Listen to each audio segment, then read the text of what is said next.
पुणे में राहुल गांधी ने एक छात्रों की गूंज कार्यक्रम किया था और उसमें जो बातें हुई और उसके बाद राहुल गांधी ने जिस किस्म के आरोप लगाए बीजेपी की सरकार पर, वो मामला बढ़ता जा रहा है। दरअसल उस प्रोग्राम में एक डेवलपमेंट तो यह है कि एक आदिवासी छात्रा उनसे आकर के मिली और उसने अपनी कुछ शिकायतें बताई कि मैं यहाँ पढ़ती हूँ, हमारे हॉस्टल में ये दिक्कतें हैं, मतलब रख रखाव की दिक्कत उन्होंने बताई। उन्होंने कहा कि हम छुट्टी पे चले जाते हैं तो वापस आने पर हमसे प्रेगनेंसी टेस्ट तक लिया जाता है और मिनिमम एज जो है वो उसकी बात हुई कि भाई एक बार लगा दिया गया है कि इससे ज़्यादा उम्र का स्टूडेंट जो है वो हॉस्टल में नहीं रह सकता, और ये आदिवासी स्टूडेंट थी। तो उन्होंने देवेंद्र फडणवीस को चिट्ठी लिखी कि देवेंद्र फडणवीस जी, ये बातें मुझे एक आदिवासी छात्रा ने बताई हैं, आप इस पर क्या कर रहे हैं। तो इसका जवाब बीजेपी जो है अब राहुल गांधी को दे रही है और उनसे ही सवाल पूछ रही है। महाराष्ट्र बीजेपी ने पोस्ट करते हुए लिखा है कि जिन आदिवासी बच्चे की बात कर रहे हैं राहुल गांधी, वो तमाम संस्थान तो कांग्रेस के से जुड़े नेताओं ने चलाए थे। बीजेपी ने कहा कि कांग्रेस की सरकार के दौरान आदिवासी स्कूलों का दुरुपयोग किया गया और राहुल गांधी को यह ड्रामा बंद कर देना चाहिए। राहुल गांधी के पुणे के छात्रों के गूंज कार्यक्रम में एक आदिवासी छात्रा शामिल हुई थी और उसने मंच से राहुल गांधी के सामने अनशन पर बैठे छात्रों के बारे में बताया था और अपनी शिकायत लिखित तौर पर राहुल गांधी को दी थी। इसके बाद राहुल गांधी ने आदिवासी स्टूडेंट्स की मांग को लेकर मुख्यमंत्री फडणवीस को चिट्ठी लिखी थी। अच्छा, ये भी बात कही है बीजेपी ने कि आप थोड़ा लेट से जागते हैं, देर से जागते हैं राहुल गांधी जी। आपकी जब उस स्टूडेंट से जो भी बात हुई, जो आपने जो चिट्ठी लिखी, उससे पहले वो अनशन खत्म हो चुका है। मतलब स्टूडेंट्स की बात सरकार से हो गई, सरकार ने बात मान ली, उनकी जो भी बातें थी उनको मतलब ठीक कर लिया गया और वो लोग अब शिकायत नहीं कर रहे हैं। उसमें उन्होंने कहा कि वो मिनिमम एज हमने 30 साल कर दी है स्टूडेंट के हॉस्टल में आने की। इसके अलावा उन्होंने कहा कि ये प्रेगनेंसी टेस्ट वाली बात तो ये बिल्कुल ही फजूल की बात है, ये मतलब तथ्यों से परे, ऐसा कोई टेस्ट जो है नहीं मांगा जाता है अगर कोई छुट्टी के बाद स्टूडेंट वापस आती है।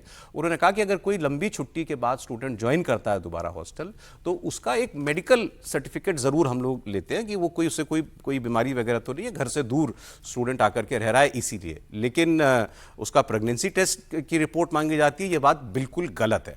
और देवेंद्र फडणवीस ने भी फिर रिएक्ट किया और उन्होंने इस सारी बात को जोड़ दिया फिर महिला आरक्षण से कि महिलाओं की इतनी बात करते हैं राहुल गांधी, तो महिला आरक्षण के खिलाफ क्यों है।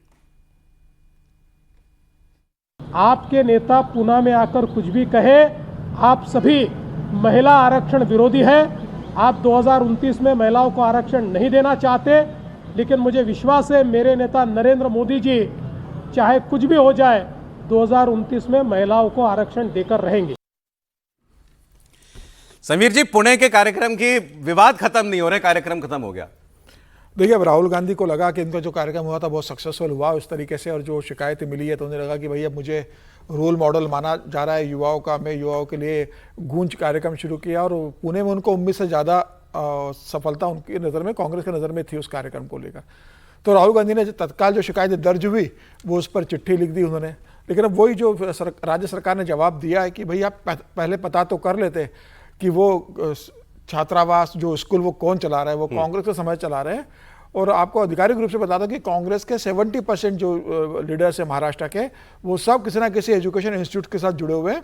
और फिर वो आदिवासी के नाम पर तो 2014 में तो बीजेपी की सरकार आई है, 2009 और 2010 में जब नारायण राणे का मुख्यमंत्री थे वहाँ पर, उस समय तो एक बड़ा घोटाला हुआ था। यही कांग्रेस के नेताओं ने आदिवासी को छात्रवृत्ति, आदिवासी को जो खाना खाने के लिए पैसा मिलता था, आदिवासी के लिए जो केंद्र से फंड आता था, उसमें बहुत बड़ा घोटाला हुआ था। 2 सेक्रेटरी और 1 मंत्री को उसमें इस्तीफा देना पड़ा उस समय के अंदर।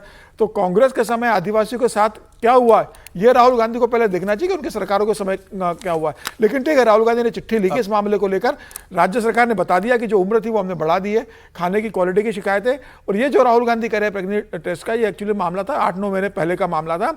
2 लड़कियां बहुत लंबे समय बाद लौटी थी, तो उस समय उनके वार्डन और सुपरवाइजर ने कह दिया था भाई इतने दिनों बाद आयो, पहले आप अपनी प्रेगनेंसी का टेस्ट करा के आओ, तब तक मैं आपको लूंगा नहीं। उस समय बवाल मचा था, उसने माफी मांग ली थी उसको लेकर। तो नॉनसेंस बात है कि आप स्टूडेंट, तो उसने माफी भी मांग ली थी, उसके बाद कार्रवाई भी हुई थी उसके बाद। वो मुद्दा ऐसा नहीं था कि हर जगह टेस्ट होता है ऐसा कहा जाता है। ये वहां के एक जगह ने उसने बयान दिया था, उसके ऊपर बवाल मचा था, उसने माफी मांग ली थी। लेकिन मुझे लगता है कि वहां की वो लड़की होगी, एक स्टूडेंट सुना होगा, उसने उतना बोल दिया होगा कि ऐसा होता है, जबकि ऐसा कहीं महाराष्ट्र में कहीं नहीं होता। देवेंद्र फडणवीस की सरकार में बहुत बेहतर तरीके से आदिवासियों के लिए काम हो रहा है। अगला कार्यक्रम छात्रों की गूंज नागपुर में हो रहा है, आरएसएस वाले नागपुर में। हाँ, वो नागपुर में इसलिए कि नागपुर में अम्बेडकर जी का है ना, बौद्ध धर्म की दीक्षा तो अम्बेडकर जी ने नागपुर में ही ली थी। बौद्ध भूमि तो उनकी अम्बेडकर जी की वही बनी है, संघ मुख्यालय भी है। ओबीसी का एक बड़ा, दलितों का बड़ा वोट बैंक विदर्भ में आता है। नागपुर एक बड़ा ओबीसी वोट बैंक है और कांग्रेस का एक आधार वहां पर रहा है। तो मुझे लगता है कि राहुल गांधी अब वहां पर दलितों की, ओबीसी की बात करेंगे, अम्बेडकर जी का संविधान की वहां वो जिक्र करेंगे। नागपुर जाएंगे तो संघ मुख्यालय पर जिस तरीके से वो हमेशा हमला बोलते हैं, मनुस्मृति की बात भी करेंगे, बिल्कुल करेंगे। अच्छा, मनुस्मृति वाली बात पर हेमंता बिस्वा शर्मा असम के मुख्यमंत्री ने उनको रिप्लाई दिया। अच्छा, हेमंता जी का तो पुराना स्कोर है जो उनको सेटल करना है राहुल गांधी के साथ, तो उन्होंने लिखा, बड़ा लंबा पोस्ट किया उन्होंने कहा कि राहुल गांधी कोई वुमेन्स राइट्स के चैंपियन नहीं है, वो सिर्फ और सिर्फ हिंदू धर्म को बदनाम करने के लिए ये सारे मुद्दे उठाते हैं और ये महिला सशक्तिकरण का स्मोक स्क्रीन उन्होंने कहा, मतलब बहाना उन्होंने दरअसल हिंदू धर्म को बदनाम करने के लिए उठाया है। फिर उन्होंने कहा कि इससे पहले जो उन्होंने, अच्छा कल किसी नेता ने बीजेपी, सुधांशु त्रिवेदी ने किसी डिबेट में बोला, पितृसत्तात्मक, यह शब्द राहुल गांधी को किसने सिखाया? कहते कि ये इतना बड़ा संस्कृत का शब्द राहुल गांधी को किसने बताया कि ऐसा कोई शब्द होता है? इसका मतलब लिखा पढ़ा के, ट्यूटर करके उनको भेजा गया था कि ये आपको कहना है। ये भी ये कह रहे हैं कि ये पेट्रियार्कल सोसाइटी, पितृसत्तात्मक समाज जो है, क्या कभी उन्होंने शरिया में नहीं ढूंढा या शरिया में नहीं देखा उन्होंने कभी? उसकी बात उन्होंने की। वो कहते हैं कि शरिया ये इस्लामिक ज्यूरिस्प्रूडेंस का फाउंडेशन है, मतलब बेसिकली, और शरिया, मुस्लिम समाज शरिया के इर्द गिर्द संचालित होता है, उसका गठन उसके इर्द गिर्द है, वो ये कह रहे हैं। मनुस्मृति तो कोई अथॉरिटी नहीं है हिंदू धर्म की, हिंदू समाज का कोई कोडिफिकेशन मनुस्मृति के हिसाब से तो हुआ नहीं है, ये वो पूछ रहे हैं। फिर वो उन्होंने कहा कि अब आप ये खुद सोचिए कि उन्होंने मनुस्मृति पर कितनी बार बात की है, शरिया पर कितनी बार बात की है। फिर आगे उन्होंने कहा कि हर हिंदू को राहुल गांधी की असल मंशा जो है वो देखनी चाहिए, किस तरह हिंदू धर्म को बदनाम करें। फिर उन्होंने शाहबानो जजमेंट की बात की कि महिला के अधिकारों की बात करते हैं। आपके पिताजी ने सुप्रीम कोर्ट के फैसले को, एक बूढ़ी मुस्लिम औरत जो कि तलाक के बाद अपने पति से गुजारा भत्ता चंद 100 रुपए का चाहती थी, आपके पिताजी ने उसको लेकर के सुप्रीम कोर्ट का फैसला पार्लियामेंट से कानून बना के पलट दिया था। कहाँ की बात करते हैं आप महिला सशक्तिकरण की? ट्रिपल तलाक का विरोध आप करते हैं उसके कानून का। कर्नाटक में आपकी कैबिनेट में एक भी महिला नहीं है। और फिर अंत में वो कहते हैं अगर महिलाओं के हकों की चिंता है तो यूनिफॉर्म सिविल कोड का भी फिर आपको समर्थन करना चाहिए। सर ठीक बात कर रहे हैं, हेमंता जी भी ठीक, इसमें एक दूसरे से गलत तो कुछ नहीं। हाँ, मैं कह रहा हूँ हेमंता जी भी ठीक बात कर रहे हैं, इसमें कोई ऐसी बात नहीं है। और वो पॉलिटिकल जवाब है, राहुल गांधी जिस तरह से कर रहे हैं उसका भी जवाब है। लेकिन मुद्दा क्या है? क्या पैट्रिकल जो सोसाइटी है, पितृसत्तात्मक जिसे राहुल जी कह रहे हैं, उस पर बात करना कोई अपराध है? ये हिंदू धर्म को बदनाम करने की कोशिश है। अपने ही समाज के बारे में बात करना कौन सा बदनाम करने की कोशिश है? उसका जो जवाब हो सकता है, उसमें बहुत सारी बातें सही हो सकती है, बहुत सारी बातें गलत भी होती है जो लोग कर रहे हैं। तो और ये भी बात ठीक है कि वो शरिया पर नहीं बोलते। जब वहाँ पर भी था, पुणे में भी हमने इस पर चर्चा की थी, एक बच्ची वहाँ पर थी जहाँ पर, तो उसको भी उनको बोलना चाहिए यदि महिला सुधार को और वो सारी बात कर रहे हैं तो उस पर बात होनी चाहिए। और ये बार बार जब बात होती है ना मनुस्मृति की, हम लोग बहुत बार बात कर चुके हैं कि मनुस्मृति हिंदुस्तान में न तो कोई कोड के तौर पे काम में आ रही है, कोडिफिकेशन में काम में आ रही है, न किसी परिवार में हिंदू समाज में काम आ रही है। लेकिन नहीं आ रही है तो आप क्यों परेशान है? कोई अगर बोल रहा है उसको, यदि नहीं आ रही है तो कोई मानेगा थोड़ी हिंदू धर्म में कोई। अच्छा आप बताइए, हिंदू सोसाइटी ने कोई पॉलिटिकल लीडर, 4 लीडर्स के अलावा कोई बोल रहा है हिंदू समाज में? क्योंकि कोई जानता ही नहीं, ना कोई उसकी परवाह कर रहा है, ना उसकी चर्चा कर रहा है। और यदि कोई बोल रहा है तो इसमें क्या आपत्ति, क्या है? नहीं, वो तो बात इंटेंट की है ना। फिर आप जो बोल रहे हो उसके पीछे क्या मकसद है? क्या मकसद, मतलब मकसद क्या होता है? किसी चीज पर, अपनी चीज पर किसी चीज की आलोचना करना में मकसद अच्छा, क्या? ठीक है, अब देखिए, अब ये आप आज जब बात लाए, अच्छा ये मतलब ये मेरे आपके बीच की बहस नहीं, हम नेता जो आपस में नेता डिबेट कर रहे हैं उसकी बात मैं कह रहा हूँ कि हिंदू सोसाइटी इसके खिलाफ खड़ी होकर नहीं आई, क्योंकि वो जानती है इसका कोई हमारे से लेना देना कोई रेलेवेंस नहीं है। अब बीजेपी हम बार बार कर रहे हैं कि रेलेवेंस ही नहीं है इस बात। ठीक है, तो अब आपने कहा कि भाई, मैंने कहा बल्कि राहुल जी भी गलत ट्रैक पर चल रहे हैं, क्योंकि जिस काम का कुछ हो ही नहीं रहा। अब राहुल जी जहां चले गए तो फिर वहां कुछ ऐसी बातें होती हैं जो वाकई असहज करने वाली होती हैं। अच्छा, निशिकांत दुबे, वो उन्होंने भी ऐसा लगता है गांधी परिवार की बीट ली हुई है, तो उन्होंने लिखा है कि राहुल गांधी जी आप तो फिरोज गांधी के पोते हैं, भारत के संविधान और धार्मिक मान्यताओं के हिसाब से आप पारसी हैं, और आप अल्पसंख्यक हैं, ज़ोरास्ट्रियनिज्म आपका कर्म है, आपको सनातन धर्म, हिंदू धर्म, कुरान, इस्लाम, बाइबल, इन सब धर्म ग्रंथों पर टिप्पणी करने का कोई हक नहीं है। आप हिंदू हैं ही नहीं हो ये कह रहे हैं, तो मनुस्मृति पर आप क्यों बोल रहे हैं? बल्कि आपको किसी भी और रिलीजन पर टिप्पणी नहीं करनी चाहिए। आप पारसी हैं, आप पारसी हैं, ठीक। अच्छा, फिर आगे उन्होंने एक जवाहरलाल नेहरू जी का कोट डाला कि मनुस्मृति के मनु और महर्षि याज्ञवल्क्य ये देश और सनातन धर्म के हीरो हैं, ऐसा जवाहरलाल नेहरू जी ने कहा था। ये निशिकांत दुबे ने दावा किया है। जी देखिए, एक तो एक ये कई बातें ऐसी होती हैं जो निशिकांत जी सहमत नहीं है। आज उनकी बात से मैं एक एक शब्द से सहमत हूं। किस आधार पर राहुल गांधी ये सब कह रहे हैं, उनका ओरिजिन क्या है, उनका धर्म क्या है, उनकी जाति क्या है, क्योंकि वो तो दिन रात धर्म जाति की बात करते रहते हैं।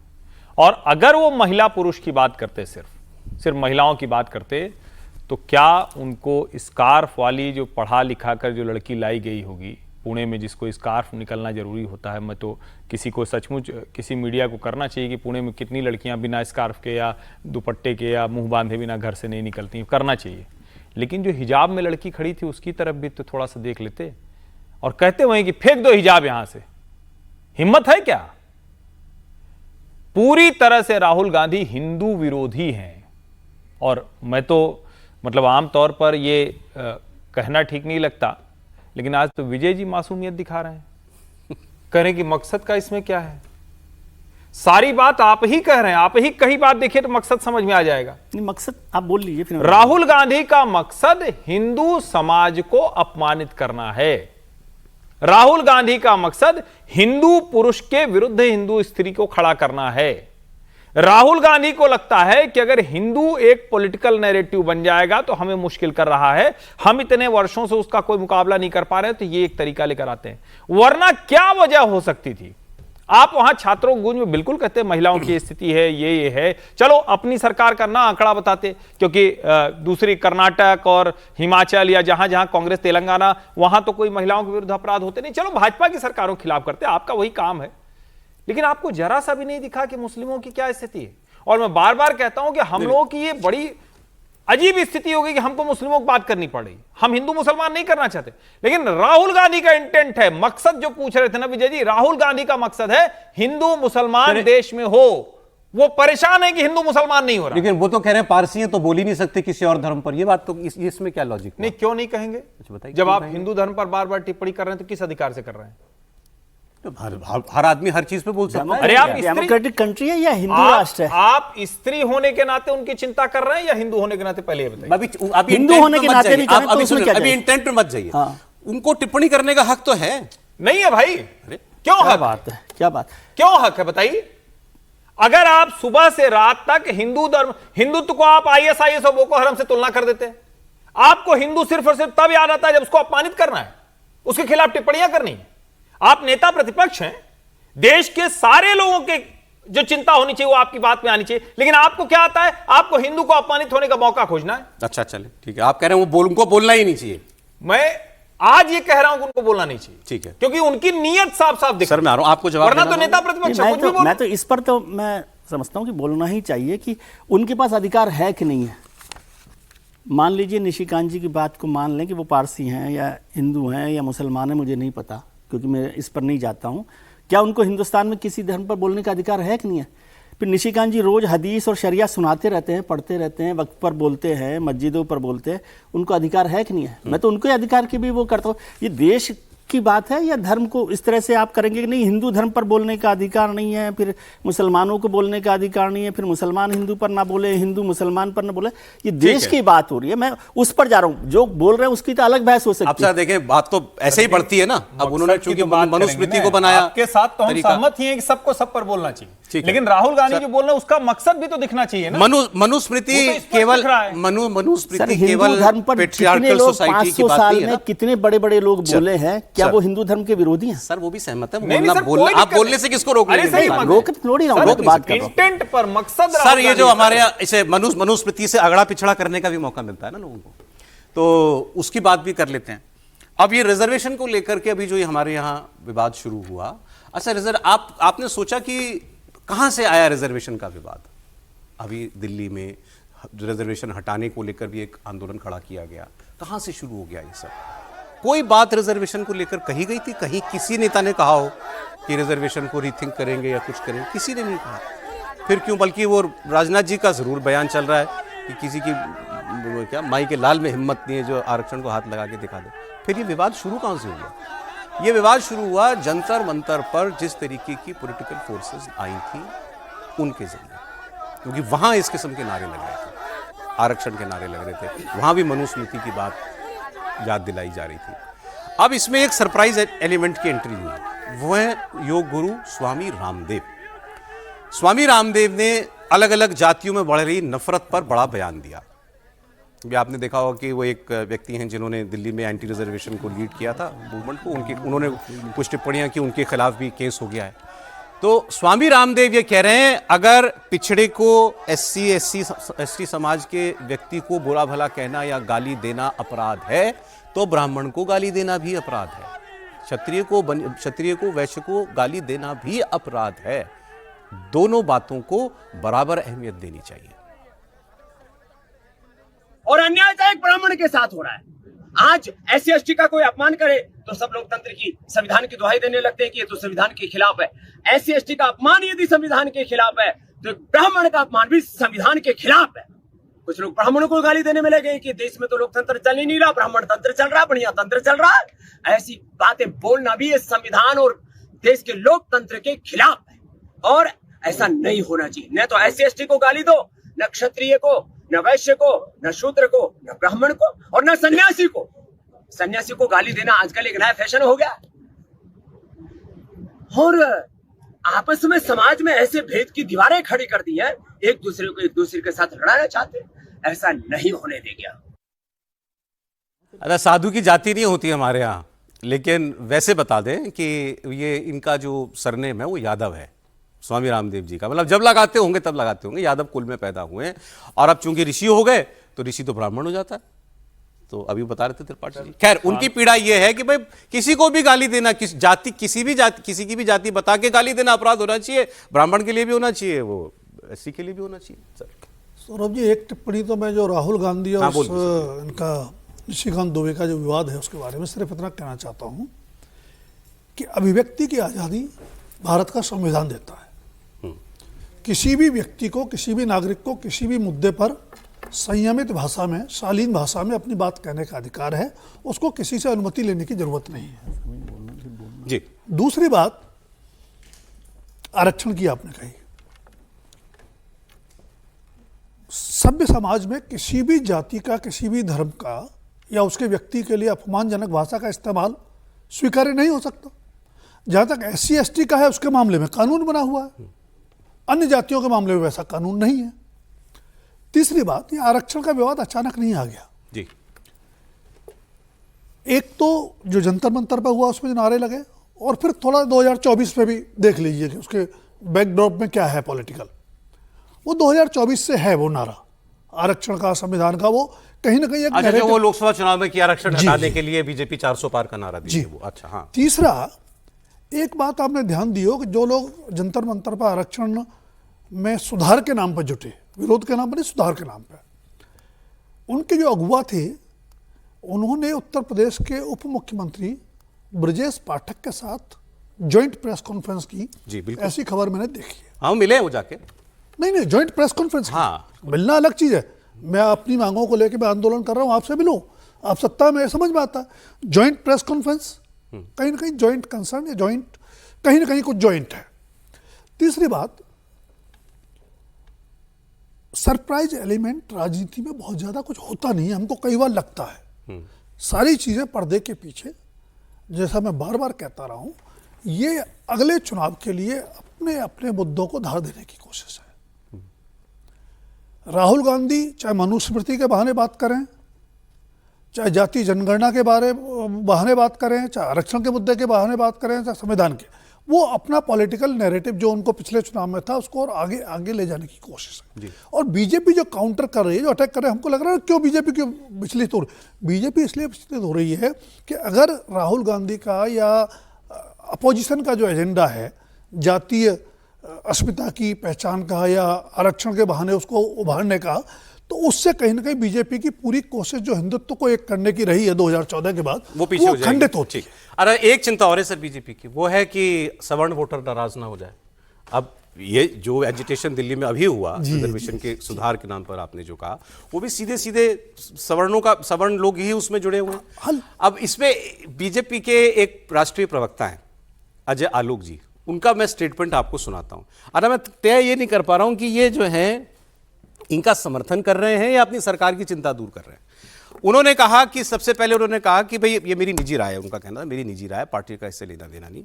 उन्होंने कहा कि ये आरक्षण में सुधार या आरक्षण में जो इसमें रैशनलाइज किया जाना चाहिए, ये सवर्णों की चिंता क्यों है?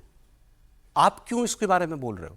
जिस समाज के SC ST OBC समाज की जिन जातियों को अभी तक आरक्षण का लाभ नहीं मिला, उनको इसकी चिंता करनी चाहिए, उनको बोलने दो। सवर्ण समाज को इसमें पढ़ना ही नहीं चाहिए, एक बात उनकी थी।